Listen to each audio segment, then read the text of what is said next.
नमस्कार साथियों, मैं आशीष सुमन श्रीवास्तव स्वागत करता हूं आपका इस वीडियो में। आज के हमारे इस वीडियो के माध्यम से बिहार बोर्ड कक्षा 12वीं के विषय राजनीति शास्त्र, जो क्रमशः दो भागों में विभाजित है। भाग अ स्वतंत्रता के समय से भारतीय राजनीति और भाग ब समकालीन विश्व राजनीति।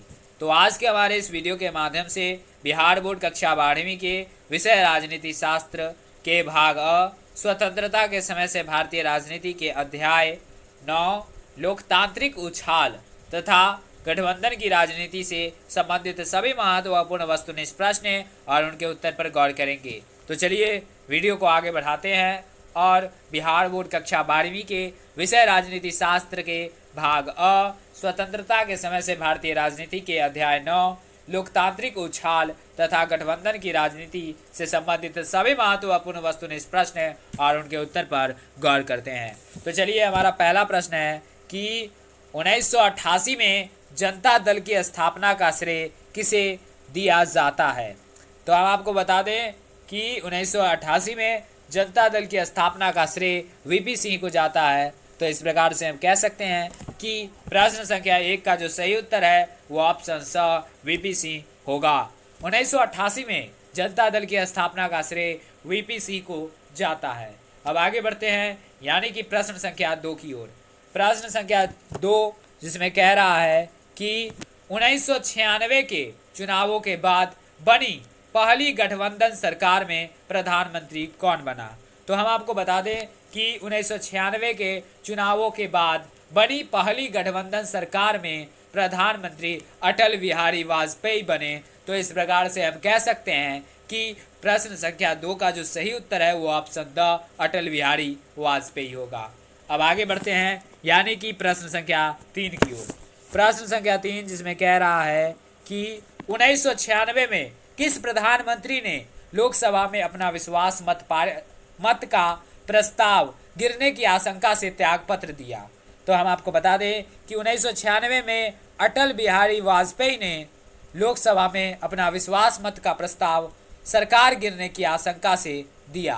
तो इस प्रकार से हम कह सकते हैं कि प्रश्न संख्या 3 का जो सही उत्तर है वो ऑप्शन ब अटल बिहारी वाजपेयी होगा।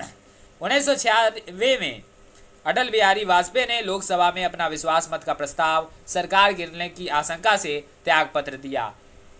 अब आगे बढ़ते हैं, यानी कि प्रश्न संख्या 4 की ओर। प्रश्न संख्या 4 जिसमें कह रहा है कि 2004 में बने संयुक्त प्रगतिवादी गठबंधन में कौन दल शामिल नहीं है। नीचे 4 ऑप्शन दिए गए हैं, उनमें से 2004 में बने संयुक्त प्रगतिवादी गठबंधन में कौन दल शामिल नहीं है। तो हम आपको बता दें कि भारतीय जनता पार्टी 2004 में बड़े संयुक्त प्रगतिवादी गठबंधन में शामिल नहीं है। तो इस प्रकार से हम कह सकते हैं कि प्रश्न संख्या 4 का जो सही उत्तर है वो ऑप्शन द भाजपा यानी कि भारतीय जनता पार्टी होगा। अब आगे बढ़ते हैं, यानी कि प्रश्न संख्या 5 की ओर। प्रश्न संख्या 5 जिसमें कह रहा है कि गठबंधन सरकारों के होने से संसदीय व्यवस्था में क्या प्रमुख विकृति आई। नीचे 4 ऑप्शन दिए गए हैं, उनमें से गठबंधन सरकारों के होने से संसदीय व्यवस्था में क्या प्रमुख विकृति आई हैं। तो हम आपको बता दें कि गठबंधन सरकारों के होने से संसदीय व्यवस्था में सामूहिक उत्तरदायित्व के सूत्र की अवहेलना की प्रमुख विकृति आई है। तो इस प्रकार से हम कह सकते हैं कि प्रश्न संख्या 5 का जो सही उत्तर है वो ऑप्शन स सामूहिक उत्तरदायित्व के सूत्र की अवहेलना होगा। अब आगे बढ़ते हैं, यानी कि प्रश्न संख्या 6 की ओर।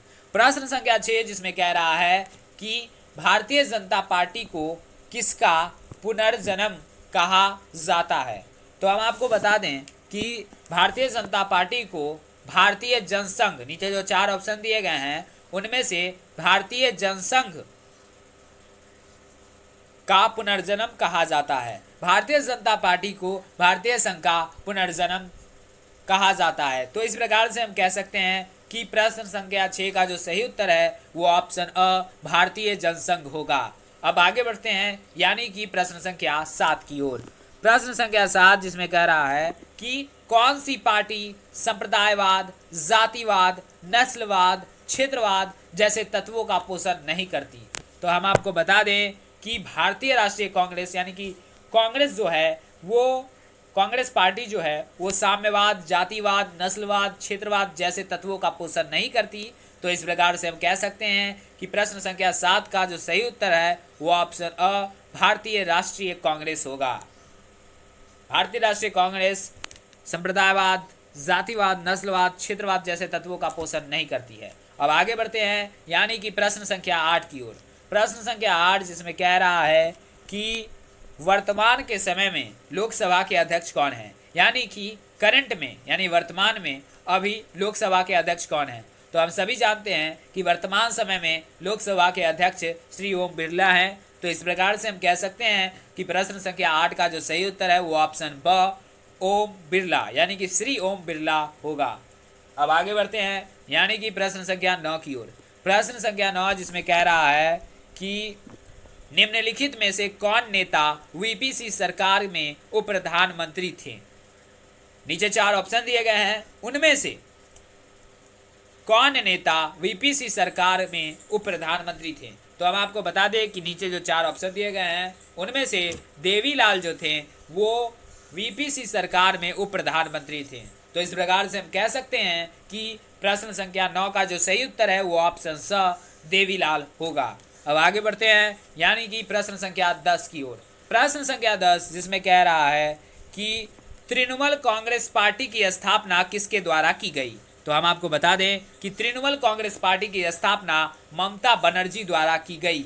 तो इस प्रकार से हम कह सकते हैं कि प्रश्न संख्या 10 का जो सही उत्तर है वो ऑप्शन ब ममता बनर्जी होगा। ममता बनर्जी ने तृणमूल कांग्रेस पार्टी की स्थापना की थी। तो इस प्रकार से हम कह सकते हैं कि प्रश्न संख्या 10 का जो सही उत्तर होगा वो ऑप्शन ब ममता बनर्जी होगा। अब आगे बढ़ते हैं यानी कि प्रश्न संख्या 11 की ओर। प्रश्न संख्या 11 जिसमें कह रहा है कि 1989 में किसने राष्ट्रीय मोर्चा सरकार का नेतृत्व किया। नीचे 4 ऑप्शन दिए गए हैं, उनमें से 1989 में वीपी सिंह ने राष्ट्रीय मोर्चा सरकार का नेतृत्व किया। तो इस प्रकार से हम कह सकते हैं कि प्रश्न संख्या 11 का जो सही उत्तर है वो ऑप्शन अ वीपी सिंह होगा। अब आगे बढ़ते हैं यानी कि प्रश्न संख्या 12 की ओर। प्रश्न संख्या 12 जिसमें कह रहा है कि 2010 के बिहार विधानसभा चुनावों में किस राजनीतिक दल ने प्रथम स्थान प्राप्त किया। तो हम आपको बता दें कि 2010 के बिहार विधानसभा चुनावों में जनता दल यूनाइटेड ने प्रथम स्थान प्राप्त किया। तो इस प्रकार से हम कह सकते हैं कि प्रश्न संख्या 12 का जो सही उत्तर है वो ऑप्शन अ जनता दल यूनाइटेड होगा। अब आगे बढ़ते हैं यानी कि प्रश्न संख्या 13 की ओर। प्रश्न संख्या 13 जिसमें कह रहा है कि भारतीय जनता पार्टी की स्थापना कब हुई। तो हम आपको बता दें कि भारतीय जनता पार्टी की स्थापना सन 1980 ईस्वी में हुई। अगर आप इसके डेट की बात करें तो इसकी डेट जो है भारतीय जनता पार्टी की स्थापना 6 अप्रैल 1980 ईस्वी को हुई। तो इस प्रकार से हम कह सकते हैं कि प्रश्न संख्या 13 का जो सही उत्तर है वो ऑप्शन स 1980 होगा। अब आगे बढ़ते हैं यानी कि प्रश्न संख्या 14 की ओर। प्रश्न संख्या 14 जिसमें कह रहा है कि तेलुगु देशम किस राज्य का क्षेत्रीय दल है। तो हम आपको बता दें कि तेलुगु देशम जो है वो आंध्र प्रदेश राज्य का क्षेत्रीय दल है। तो इस प्रकार से हम कह सकते हैं कि प्रश्न संख्या 14 का जो सही उत्तर है वो ऑप्शन स आंध्र प्रदेश होगा। अब आगे बढ़ते हैं यानी कि प्रश्न संख्या 15 की ओर। प्रश्न संख्या 15 जिसमें कह रहा है कि Janata party, Jana Sangh, Congress for democracy और संगठन कांग्रेस ने अप्रैल 1977 में विलय कर कौन सी पार्टी बनाई। तो हम आपको बता दें कि प्रश्न संख्या 15 का जो सही उत्तर होगा वो ऑप्शन ब जनता पार्टी होगा। Janata party, Jana Sangh, Congress for democracy और संगठन कांग्रेस ने अप्रैल 1977 में विलय कर जनता पार्टी बनाई। तो इस प्रकार से हम कह सकते हैं ना कि प्रश्न संख्या 15 का जो सही उत्तर होगा वो ऑप्शन ब जनता पार्टी होगा। अब आगे बढ़ते हैं यानी कि प्रश्न संख्या 16 की ओर। प्रश्न संख्या 16 जिसमें कह रहा है कि भारत में गठबंधन की सरकार के पहले प्रधानमंत्री कौन थे। तो हम आपको बता दें कि भारत में गठबंधन की सरकार के पहले प्रधानमंत्री अटल बिहारी वाजपेयी थे। तो इस प्रकार से हम कह सकते हैं कि प्रश्न संख्या 16 का जो सही उत्तर है वो ऑप्शन द अटल बिहारी वाजपेयी होगा। अब आगे बढ़ते हैं यानी कि प्रश्न संख्या 17 की ओर। प्रश्न संख्या 17 जिसमें कह रहा है कि 2015 के विधानसभा चुनाव के बाद बिहार में किस दल ने सरकार बनाई। तो हम आपको बता दें कि 2015 के विधानसभा चुनाव के बाद बिहार में जनता दल यूनाइटेड ने सरकार बनाई। तो इस प्रकार से हम कह सकते हैं कि प्रश्न संख्या 17 का जो सही उत्तर है वो ऑप्शन अ जनता दल यूनाइटेड होगा। अब आगे बढ़ते हैं यानी कि प्रश्न संख्या 18 की ओर। प्रश्न संख्या 18 जिसमें कह रहा है कि बिहार विधानसभा में कितने निर्वाचित सदस्य हैं। तो हम आपको बता दें कि बिहार विधानसभा में 243 निर्वाचित सदस्य हैं। तो इस प्रकार से हम कह सकते हैं कि प्रश्न संख्या 18 का जो सही उत्तर है वो ऑप्शन ब 243 ईस्वी होगा। अब आगे बढ़ते हैं यानी कि प्रश्न संख्या 19 की ओर।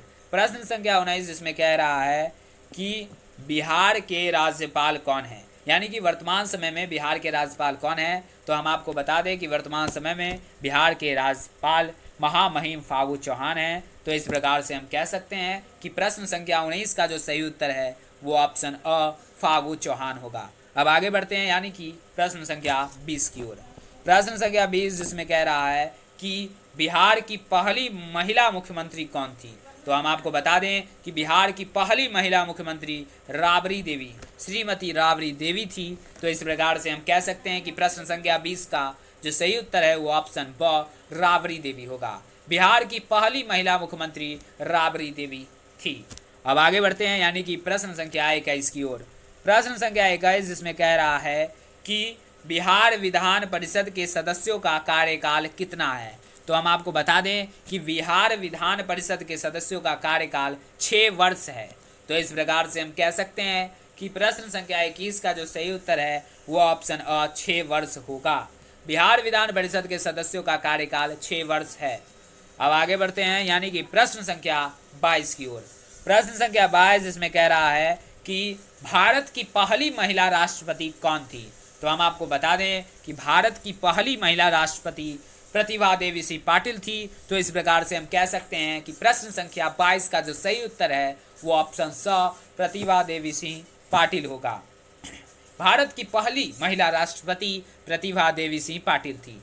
अब आगे बढ़ते हैं यानी कि प्रश्न संख्या 23 की ओर, जो इस वीडियो और इस अध्याय का अंतिम महत्वपूर्ण वस्तुनिष्ठ प्रश्न है, जिसमें कह रहा है कि किस प्रधानमंत्री ने 1991 में पूरब की ओर देखो की नीति का आरंभ किया। तो हम आपको बता दें कि नरसिम्हा राव नाम के प्रधानमंत्री ने 1991 में पूरब की ओर देखो की नीति का आरंभ किया था। तो इस प्रकार से हम कह सकते हैं कि प्रश्न संख्या 23 का जो इस वीडियो और इस अध्याय का अंतिम महत्वपूर्ण वस्तुनिष्ठ प्रश्न है उसका उत्तर नरसिम्हा राव होगा। नरसिम्हा राव ने 1991 में, कब 1991 में क्या पूरब की ओर देखो की नीति का आरंभ किया था।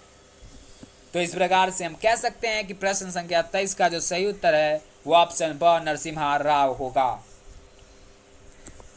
तो फिलहाल इस वीडियो में इतना ही महत्वपूर्ण वस्तुनिष्ठ प्रश्न। फिर मिलते हैं अगले वीडियो में विषय राजनीति शास्त्र के भाग और स्वतंत्रता के समय से भारतीय राजनीति के अध्याय 10 वर्तमान समय में मुद्दे व चुनौतियां से संबंधित सभी महत्वपूर्ण वस्तुनिष्ठ प्रश्न और उनके उत्तर के साथ।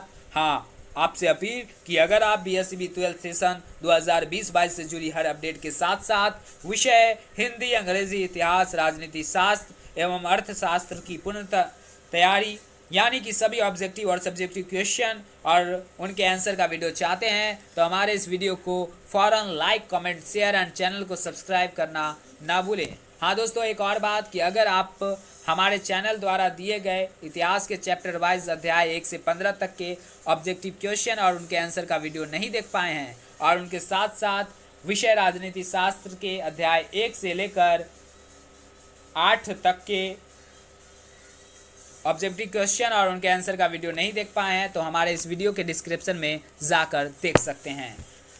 धन्यवाद। फिर मिलते हैं अगले वीडियो में बिहार बोर्ड कक्षा 12वीं के विषय राजनीति शास्त्र के भाग और स्वतंत्रता के समय से भारतीय राजनीति के अध्याय 10 वर्तमान समय में मुद्दे व चुनौतियां से संबंधित सभी महत्वपूर्ण वस्तुनिष्ठ प्रश्न और उनके उत्तर के साथ। तब तक के लिए धन्यवाद।